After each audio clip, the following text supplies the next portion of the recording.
74 people stood packed across the clubhouse parking lot when 6 black SUVs turned in at once. Lenora Voss laughed under her breath and told me to start packing, because a man with no job had no business questioning her board. But when the agents stepped out and raised a federal search warrant, that laugh disappeared from her face. $2,400,000 had not evaporated from our reserve fund. I knew exactly where it had gone, and Lenora was only now realizing that the man she had spent 6 months mocking had been holding the evidence the entire time. I moved into Brier Glen Estates after the bank, where I had spent 15 years investigating corporate fraud, was absorbed in a merger nobody wanted to explain to me. The severance was generous enough that I did not need to rush into another job, so I spent my days fixing gutters, taking the occasional freelance consulting contract, and figuring out what came next. I never mentioned any of that to my neighbors. There seemed to be no reason to. The first time I met Lenora was at the community mailboxes. She looked at my old pickup truck, then at me, standing there in a flannel shirt on a weekday afternoon, and asked with a tight little smile whether I would be able to keep up with my dues. I told her my account was on autopay. She nodded like she did not quite believe me and walked off toward the clubhouse, her heels clicking against the pavement in a rhythm that somehow managed to sound like judgment. For the first few weeks, I told myself it did not matter what one woman thought of my truck or my schedule. I spent my mornings on the back porch with coffee going cold beside a laptop I barely opened, and my afternoons pulling weeds or replacing a fence board, work that used both my hands and gave my mind somewhere quiet to sit. After 15 years of chasing numbers that did not want to be found, there was a strange relief in cutting grass and watching it grow back the same way every week, honest and uncomplicated. From a distance, Brier Glen looked like the kind of place people spend their whole lives trying to reach. The streets were clean, the man-made lake caught the afternoon light just right, and the clubhouse itself was built from real stone, with a gym and a lounge that could have belonged to a country club 3 times the price. Landscapers rotated through twice a week, trimming hedges into shapes precise enough to measure with a ruler, and the mailboxes gleamed like they were polished by hand every Sunday. But I noticed something else within the first month. People lowered their voices whenever Lenora's name came up, the way you might lower your voice talking about a storm that had already flattened someone else's house and could easily turn toward yours next. She controlled the board, the newsletter, the approved contractor list, and the violation notices, and a single flower pot in the wrong spot could bring a certified letter to your door within a week. I heard the stories slowly, in fragments, the way neighbors tell you things when they are not quite ready to be quoted. A retired school teacher 2 streets over had been fined for a wind chime the board decided was too loud, even though no one could say how loudness had ever been measured. A young couple with a newborn had been threatened with a lien over a basketball hoop that had stood in their driveway for less than a week. Nobody fought back for long. It was easier, people told me, to just pay the fine and move on with your life. I filed all of it away without meaning to, the same instinct that used to make me flag an account for a second look long before I understood exactly why. The turning point came 4 months after I arrived, when an emergency meeting notice appeared in every mailbox on Hawthorne Lane. The board announced that the reserve fund was nearly gone, and that every homeowner might be facing a special assessment of $15,000 to cover road repairs, drainage work, and a new clubhouse roof. I read it twice because the annual report from the year before had shown a reserve balance north of $3 million. Something in that gap did not sit right with me, and old habits, it turned out, do not go away just because you stop getting a paycheck for them. Within a year, nearly $2,400,000 had disappeared from that account, and not one major project had actually been completed. At the first meeting I attended, Lenora stood in front of a screen full of vague bar charts about rising maintenance costs. There were no invoices, no contracts, and no bank statements, just colors and percentages meant to look like proof. When the floor opened for questions, I asked how much remained in the reserve fund right now, which projects had actually been paid for, how many competing bids the board had collected, and why none of the meeting minutes mailed to homeowners mentioned a vote on any of it.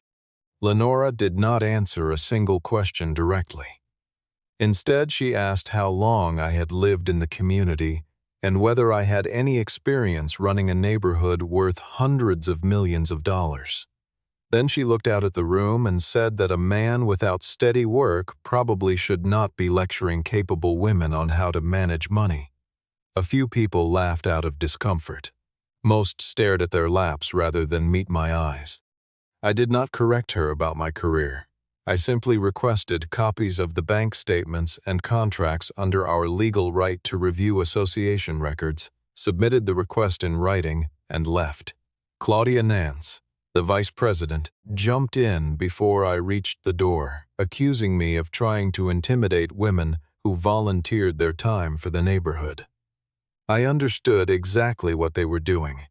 They were turning a financial question into a personal fight, hoping I would either get angry or get quiet. 3 days later, I received my first violation notice for bringing my trash bins in 17 minutes past the deadline. A week after that came a second, claiming my truck did not match the aesthetic standards of the street. When the thin folder of records finally arrived 2 weeks late, I laid the pages across my kitchen table and found 3 separate invoices, all signed on the same date, in the same handwriting, with the same misspelled word repeated in each one. I built a private spreadsheet using only documents I had legal access to, careful never to cross any line that could undermine what I might eventually need. That discipline was not new to me. In my old job, half of any investigation was proving you had never touched a single record you were not entitled to, because a clean chain mattered more than a fast conclusion. I labeled every column the same way I once had at the bank: date, payee, amount, authorization, and a final column I simply called explanation, which stayed empty far more often than it should have. 3 contractor names kept appearing: North Vale Restoration, Red Alder Civil Works, Cobalt Community Consulting. Over 14 months, those 3 companies had collected nearly $1,800,000 combined. A quick search of public business filings showed all 3 had been registered within weeks of each other, each using the same rented mailbox at a strip mall 2 towns over, the kind of place with a sun-faded awning, and a shipping store that rented boxes by the month to people who did not want a real address attached to their name. I printed a map of the neighborhood one evening and marked every project the board claimed had been completed, then drove the loop myself with a cup of gas station coffee, comparing what I saw against what the invoices described. The drainage grates behind the tennis courts looked exactly the way they had the day I moved in, rusted at the seams and clogged with the same dead leaves. The retaining wall along the eastern fence line, supposedly reinforced at a cost of $91,000, still leaned at the same worrying angle it always had. Nothing had changed except the numbers on a page that almost nobody outside the board ever read closely. North Vale had supposedly been paid $428,000 to replace the clubhouse roof. I walked the public path along the back of the property and looked up, and the shingles still carried a manufacturer's stamp from a re-roofing job done 5 years earlier. Red Alder had received more than $600,000 for drainage improvements. My neighbor Wade Harlan, a licensed contractor, pulled the county permit records himself and found no permit had ever been filed for that kind of work. Cobalt Community Consulting had collected dozens of payments, each one conveniently under $50,000, small enough to slide past the board's required bidding process. I noticed something else buried in the numbers. Larger invoices had been split into smaller pieces, all dated the same day, as though someone had learned exactly how to stay under every threshold that might trigger scrutiny. A single contract worth $147,000 had been broken into 3 even payments of $49,000 each. I sent Lenora a short list of questions, careful to keep them factual rather than accusatory. Her response went out to the entire neighborhood by email, calling me a disgruntled resident trying to create division because I could not control accomplished women. She hinted, without quite saying it outright, that I must be having personal financial troubles of my own, which was why I had become so obsessed with the association's money. That email made me angrier than anything before it, but instead of firing back, I saved a copy, printed it, and slid it into the folder that was slowly becoming the spine of everything I would eventually hand over. A few nights later, Mara Bell knocked on my door. She was 67, retired after decades in compliance work for a regional bank, and she told me quietly that she had noticed strange numbers herself, but had been too afraid to speak up, worried Lenora might find a way to place a lien on her house. I showed her the spreadsheet. With her background, she recognized the payment pattern immediately, the same kind of structured transaction splitting she had once been trained to flag. She pointed to one wire reference number and told me the money had not gone to any contractor account at all. It had been routed to a bank in another state entirely. Lenora realized I was not going to stop asking questions, so she began applying pressure in earnest. Over the following 3 weeks, I received 8 separate violation notices. Grass allegedly less than an inch too tall, a porch light judged too bright, garage door paint said to be the wrong shade, a guest's car parked too long, a security camera accused of violating a neighbor's privacy, leaves not cleared within the allotted window. The fines climbed past $4,000, and the board threatened to place a lien on my home if I did not pay.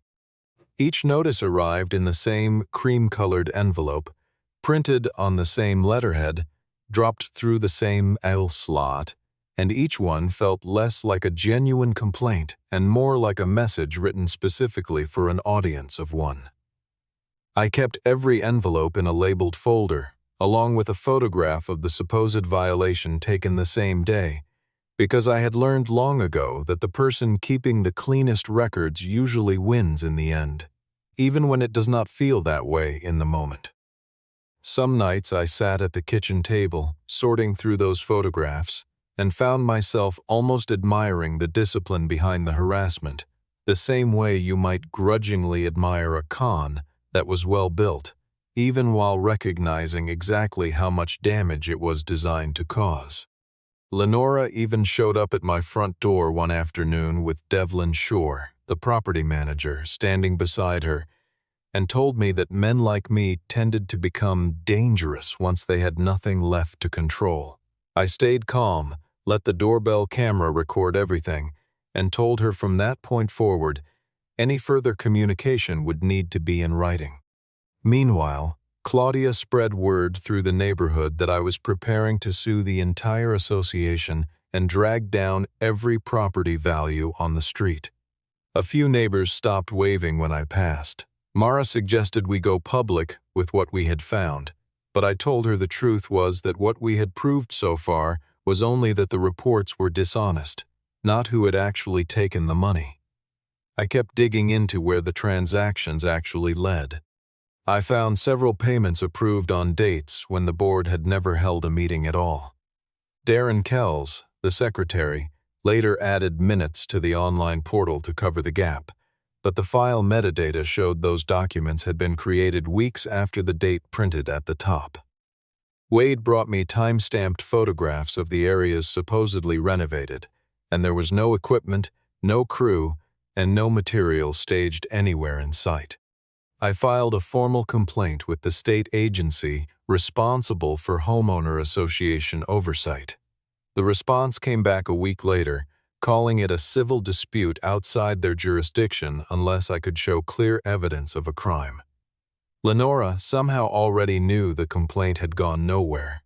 At the next meeting, she smiled at me and asked if I had finally learned my place in this community. I told her I was only beginning to understand the place of every dollar. That night, working through the domain registration for one of the fake contractors, I found the phone number listed on the account matched a number that had once belonged to Lenora herself. I did not reveal what I had found about the phone number, certain that Lenora would erase every trace the moment she felt cornered. Instead, Mara and I began meeting quietly with small groups of neighbors, never accusing the board of theft outright, only laying out 3 plain facts. The reserve fund was short roughly $2,400,000. Hundreds of thousands had been paid for work that had never been permitted or performed. The board had refused to release complete bank statements despite a legal obligation to do so. At first, only 9 homeowners agreed to sign a request for an independent audit. That changed the moment Lenora announced the $15,000 special assessment because many families simply could not absorb that cost without taking out loans or selling their homes. I set up a careful system for organizing what we gathered, verifying every document before it was shared with anyone, and I made one rule absolute from the start. Nothing was to be posted publicly online, because I did not want to hand Lenora ammunition to discredit the entire effort before we had enough proof to matter. Wade tracked down 2 legitimate business owners whose company names closely resembled the fake contractors listed on our invoices. Both confirmed they had never worked in Brier Glen, and that their real business names had been slightly altered to create convincing fronts. One of them, a roofer named Curtis Payne, who had built his business over 20 years, told Wade he had once received an angry phone call from a homeowner in a neighborhood he had never heard of, complaining about work he had never performed, and had simply assumed it was a mix-up rather than something deliberate. Another neighbor checked the gate log against the dates listed for major construction and found no work crews had ever actually entered the property. During the months the board claimed large projects were underway. A widow on Larkspur Court, who rarely spoke at meetings, quietly volunteered that she still had her late husband's old contractor invoices from years earlier and offered to compare the formatting, which turned out to expose yet another mismatch. Nobody had thought to check. Eventually, 74 homeowners signed a formal petition demanding a forensic audit by an independent firm, an immediate freeze on the special assessment, full disclosure of every contract from the past 3 years, and a vote to recall the sitting board. Lenora rejected the petition outright, claiming the signatures did not meet some formatting requirement she never fully explained, and told the neighborhood that 74 people had allowed themselves to be manipulated by one unemployed man. That comment, more than anything I had said myself, pushed several undecided neighbors firmly onto our side. Mara pointed out something I had noticed too. Lenora had stopped trying to explain where the money had gone. She was only attacking the person asking about it. A few days later, my phone rang from a blocked number. The woman on the line introduced herself as Agent Maren Sloan with the Federal Bureau of Investigation. Agent Sloan would not confirm whether a formal investigation existed. She asked only that I provide original copies of everything I had and explain exactly how each document had been obtained. I walked her through it piece by piece: the association portal, my legal records requests, public business filings, county permit records, the board's own emails, and photographs taken from common areas open to any resident. She warned me firmly that I could not access any account without authorization, could not impersonate anyone, and could not do anything that might provoke the board into destroying evidence before it could be secured. Over several quiet meetings, usually in the back booth of a diner 2 exits off the highway where nobody from Brier Glen would recognize either of us, I helped her understand how the association's payment system actually worked which accounts fed into which contractors, and how the splitting pattern Mara had spotted early on connected everything together. Sloane rarely said much during those meetings. She mostly listened, took notes in a plain notebook rather than on any device, and occasionally asked a question sharp enough to make me realize she already knew more than she was letting on. Slowly, the shape of the investigation came into focus. Lenora controlled North Vale Restoration through a relative who had agreed to sign as the owner of record in exchange for a modest monthly payment routed through a separate account. Claudia received payments funneled through Cobalt Community Consulting, dressed up on paper as marketing and communications fees for newsletters that had never actually changed in format or cost. Boyd Ralston used his own materials company to move funds into personal accounts, inflating invoices for supplies that were either never delivered or delivered in a fraction of the quantity billed. Priscilla Ware approved the transactions and then quietly altered the financial reports to hide the gaps, adjusting decimal points and shifting entries between categories whenever the numbers threatened to draw attention. Darren fabricated meeting minutes to make the payments look authorized, backdating documents and forging the appearance of votes that had never actually taken place. Devlin deleted emails and adjusted records inside the management software whenever a question came too close to the truth, quietly scrubbing anything that might connect one name to another. The split, once Agent Sloane's team finished tracing it, came to almost exactly $2,400,000. Lenora had taken roughly $910,000. Priscilla had taken about $540,000. Claudia had taken close to $380,000. Darren had pocketed around $225,000. Boyd had taken about $180,000. Devlin had received close to $165,000. The money paid off debts, funded a vacation property, bought vehicles, and sat quietly in personal investment accounts. Some of it moved across state lines in a way that opened the door to federal wire fraud and money laundering charges.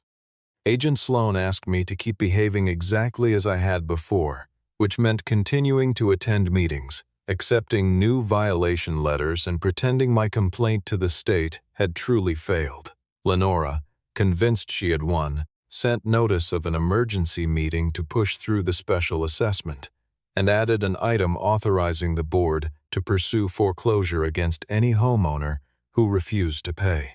My name sat at the very top of that list. Agent Sloane told me I needed to be present at that meeting, but she never explained why. Lenora turned that meeting into a public trial aimed squarely at me. Her newsletter accused me of inciting residents, damaging the association's reputation, obstructing safety projects, refusing to pay legitimate fines, and putting the community's insurance rates at risk. She announced the board would consider placing a lien on my home that very night. Her real goal, I understood later, was to frighten me into selling my house and leaving before the annual audit could begin, because once the new assessment money landed, close to $2,800,000 fresh into the account, the board believed they could quietly cover the old shortfall and keep the whole scheme buried. I still had no idea when the Bureau intended to move, and Sloane had made clear I could not warn anyone about a raid that had not been confirmed. So I used the only legitimate reason available to gather everyone at once: the scheduled vote on the $15,000 assessment itself. Mara called every family on our list personally. Wade tested the Clubhouse sound system to be sure every word would carry clearly through the room. All 74 homeowners confirmed they would attend. Before the meeting began, Lenora stopped me at the entrance. She told me I had made a serious mistake challenging a woman with more power than I would ever hold, and added, with a thin smile, that without a wife, a job, or a family behind me, I was simply a man with too much time and too little worth. I told her a person's value was not measured by the number of titles printed in front of their name. She stepped closer, close enough that I could smell the coffee on her breath, and said that by tomorrow morning I would be explaining to a bank why my home had a lien against it, and that no one in this neighborhood would lift a finger to stop it. I asked her, calmly, whether she was more worried about the lien or about what an outside auditor might eventually find in the difference between what the reserve fund used to hold and what remained. For just a moment, something flickered behind her eyes, gone almost as fast as it appeared, replaced by that same practiced composure she wore like a second skin. She laughed and said, tonight she would show everyone exactly who really controlled Brier Glen. I walked into the clubhouse and saw all 74 petition signers seated and waiting, coats still on, coffee cups from the community pot balanced on their knees, faces tight with an anxious kind of hope. There were no federal agents in sight, and for a moment I genuinely wondered if I would have to face this vote entirely alone, armed with nothing but a spreadsheet and a folder of documents that might not be enough on its own to stop a woman who had controlled this room for 6 years. Lenora locked the meeting room door behind her, switched on the projector, and set a folder labeled with my address and the word foreclosure on the table in front of her, angling it just enough that the room could read the label without needing to be told what it meant. Lenora opened by describing me as the single greatest threat this community had ever faced. She did not let me speak first. Instead, she had Claudia read a long list of alleged violations, most of them trivial and already resolved months earlier. Then Priscilla presented a new financial report, blaming the shortfall on storm damage, rising material costs, a failing drainage system, and emergency repairs too urgent, she claimed, to wait for a proper vote. I was allowed exactly one question. I asked Priscilla why the association had paid $428,000 to replace the clubhouse roof back in March, when the manufacturer's own records confirmed that roof had already been installed 5 years earlier. The room went silent. Lenora said I was no engineer and had no standing to evaluate any construction project. Wade stood up, stated plainly that he held an active contractor's license, and confirmed the roof had never been touched. Lenora ordered Devlin to call security and have Wade and me removed, but the other 72 homeowners in the room rose together and said that if even one of us was forced out, all of them would walk out too, which would leave the board without the quorum it needed to hold any vote at all. Lenora's composure cracked. She accused the room of letting a failed man run the meeting for them. Mara stood, calm and steady, and told her it was the numbers leading them there, not me. I asked one final question. Why did 3 companies that had collected nearly $2 million all share the same rented mailbox, the same email provider, and bank accounts traceable to members of this very board? Lenora said nothing. She turned to Priscilla and Devlin, and for the first time, I watched the board members look at each other with genuine fear instead of confidence. Outside, the sound of engines rose in the parking lot. Lenora glanced through the glass and mocked the idea that I had called in the press to save myself. 6 black SUVs pulled to a stop in front of the clubhouse, and the first person to step out of them was not a reporter but Agent Marin Sloan, holding a federal search warrant. The agents moved into the clubhouse calmly, methodically, without a hint of chaos. Sloan asked everyone to remain exactly where they were and read aloud the charges tied to the warrant: wire fraud, bank fraud, conspiracy to commit money laundering, falsification of financial records, and obstruction of a federal investigation. 2 agents sealed the accounting office. Others began collecting laptops, phones, hard drives, and boxes of files. Lenora immediately insisted this was a misunderstanding, that it belonged in civil court, and claimed I had deceived federal investigators with fabricated documents. Sloan did not argue with her.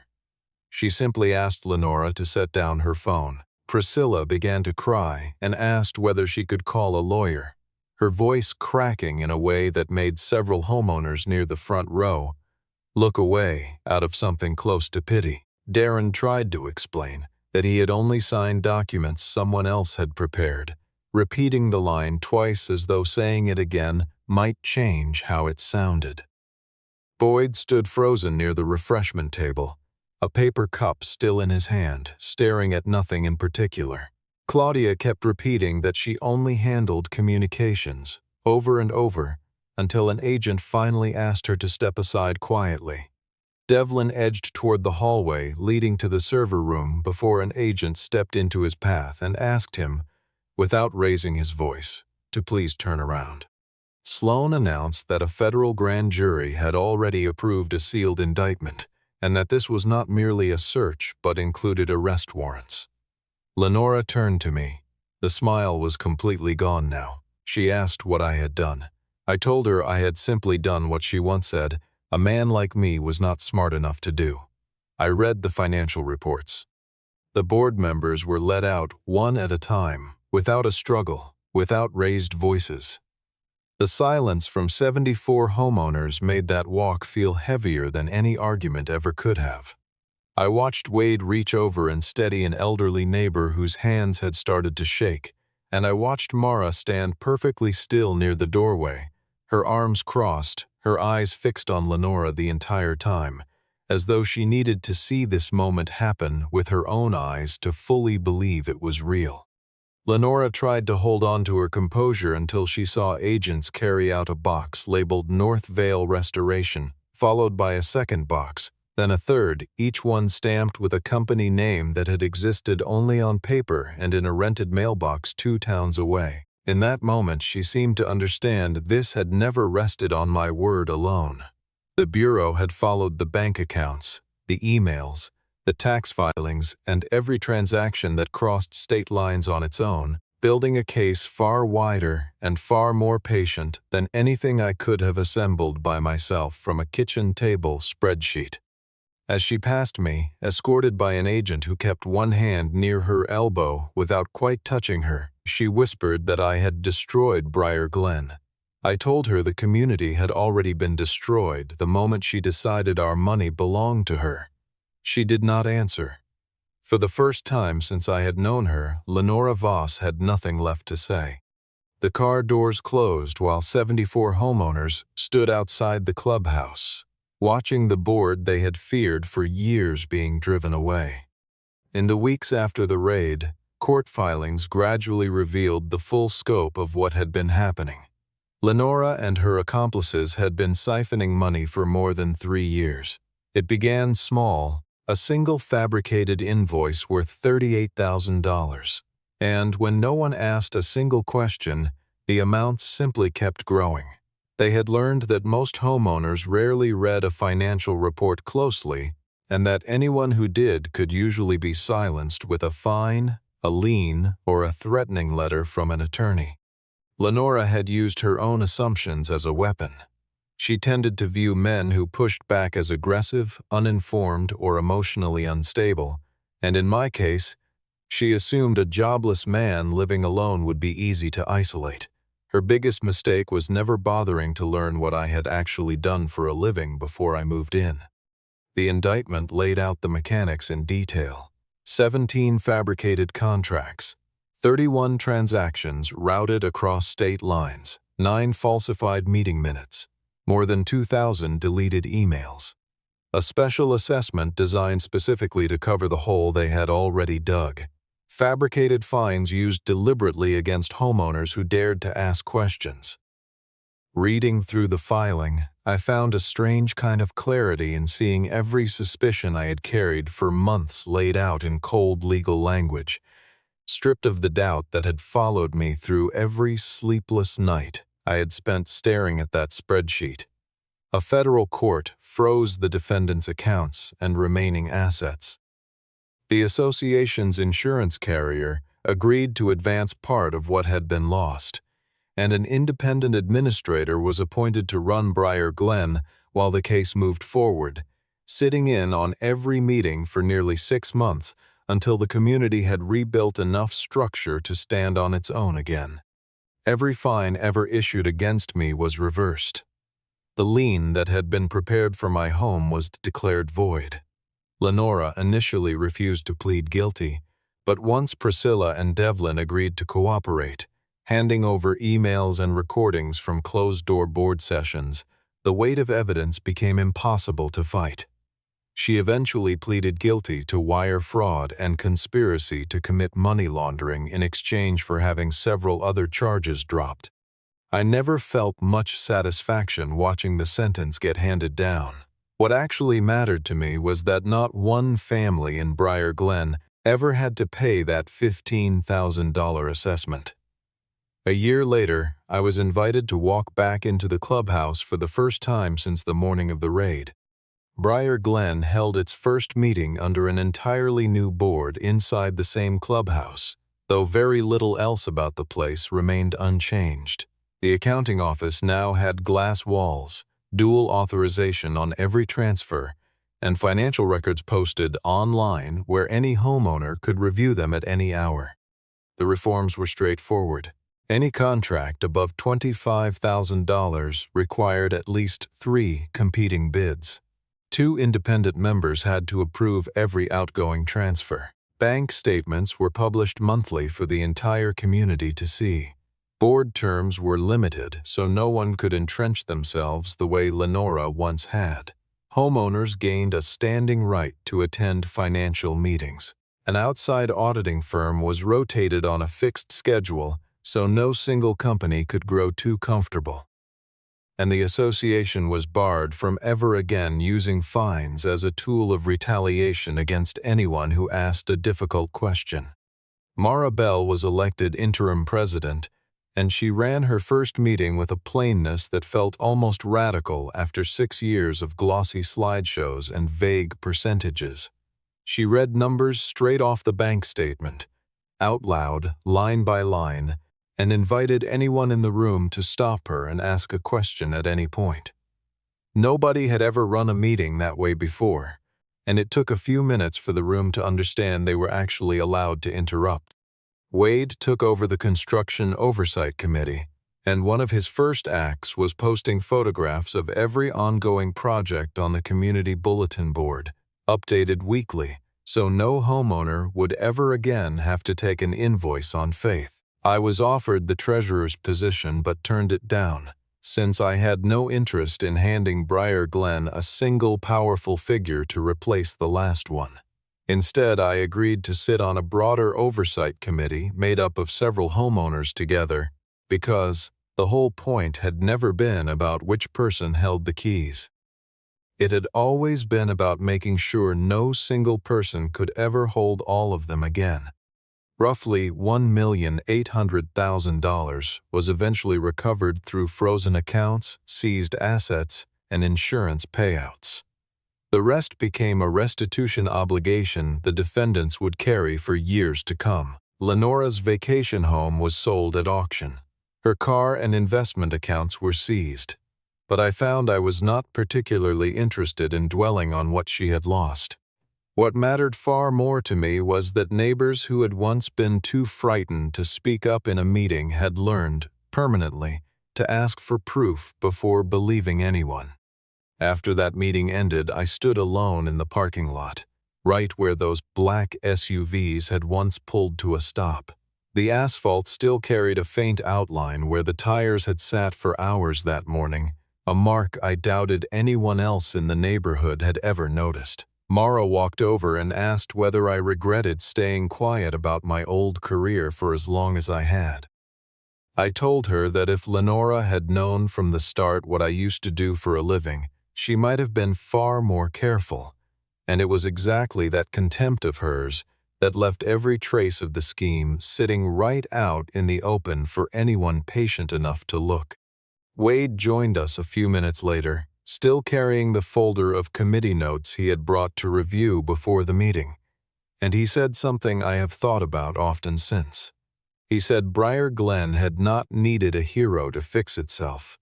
It had only needed enough ordinary people willing to keep asking the same simple question until somebody finally had to answer it honestly. I told him I thought that was probably true of most places, not just this one. I still live at the end of Hawthorne Lane. The clubhouse roof really was replaced last spring, this time by a licensed crew whose paperwork I checked myself, out of habit more than suspicion, standing at the edge of the parking lot with a folder under my arm while the new shingles went up one row at a time. Families who once crossed the street to avoid conversation now wave when they pass, and a few have asked, almost sheepishly, whether I would look over a contract or a budget line they were not quite sure about. I always say yes. Not because I want to run anything, but because I remember exactly how it feels to sit in a room and be told your questions do not matter. Some evenings I still walk the loop around the lake, past the tennis courts and the retaining wall that finally got fixed properly this time, and I think about how close Lenora came to getting away with it. Not because the scheme itself was especially clever, but because she understood something true about most people, that exhaustion and fear will usually do more to protect a lie than any amount of cleverness ever could. She simply never accounted for the one variable she could not control. A quiet man at the end of the street who had spent 15 years learning exactly how to read a column of numbers until they told him the truth, whether anyone wanted to hear it or not. I do not think of myself as someone who saved this neighborhood. I think of it more plainly than that. 74 people decided, together, that they were done being told to stay quiet, and I happened to be the one holding the folder when it finally mattered. That distinction matters to me more than anything a courtroom ever put on the record, and it is the part of this whole story I hope people remember long after they have forgotten the exact dollar amount printed at the top of the indictment. Lenora once told me that a man with no job had no right to question her board. But the numbers never cared what title I carried. They only needed someone patient enough to actually read them. She stole $2,400,000 because she believed 186 homeowners would stay silent forever. She never imagined that on the very last night, 74 of them would stand beside me and watch her entire empire driven out of the clubhouse in the back of a federal car.